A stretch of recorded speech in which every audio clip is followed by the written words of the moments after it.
Você sabe como anda a sua ansiedade? Pare e pense.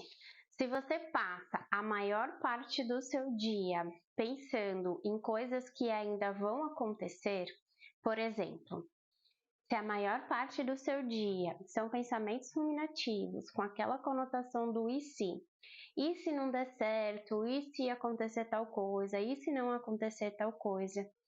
Da mesma forma, se boa parte do seu dia também fica pensamentos com relação ao passado, tá? Então, por que tal pessoa falou aquilo para mim? Ou por que eu fiz aquilo? Por que eu não fiz de outra forma? E se eu tivesse feito daquele outro jeito, como é que teria sido? Então, se a maior parte do seu dia você fica remoendo esses pensamentos, você precisa começar a se preocupar com a sua ansiedade.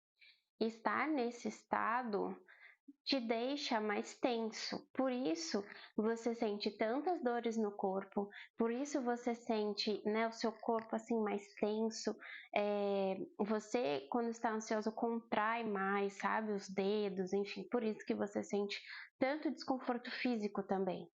O que fazer então se você perceber que você está ficando assim? Primeira coisa, comece anotando quais são os prejuízos que você tem tido por conta dessa ansiedade.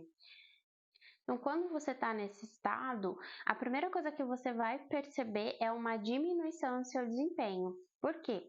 Porque você vai se preocupar com outras coisas, né? Você investe muito tempo, não intencional, com certeza, mas você acaba tendo seu foco, sua atenção prejudicada. Então, seu desempenho, obviamente, vai ser menor. Com isso, você também sente que a sua memória e assim, muito comum vocês relatarem uma perda de memória. Mas por quê? Porque vocês não conseguem ficar no aqui e agora. Então, ou tá ora lá no futuro, ou naquilo que já aconteceu. E aí existe uma falha de assimilação mesmo de conteúdo, daquilo que você está conversando com alguém, o que você está estudando, e aí, consequentemente, né, para assimilar e recuperar essas informações depois fica comprometido. Outra coisa que você vai perceber é um prejuízo nos seus relacionamentos interpessoais de alguma forma, porque você passa tanto tempo sob controle, né, percebendo a sua dor, o que fazer, o que não fazer, enfim, que quando você está com outra pessoa, você não consegue ser empática com a dor dela, porque a sua dor requer muito do seu tempo, assim, é exaustivo, tanto que você fica pensando nessas suas preocupações. Bom, então imagine que até aqui você já se identificou com muitas dessas coisas que eu estou fazendo. O que que você pode fazer? Primeira coisa é você precisa fazer exercício de respiração. Sim, aprender a respiração é o primeiro estágio para que a gente consiga trazer uma consciência para o aqui e agora e começar a desacelerar o seu corpo, a sua mente.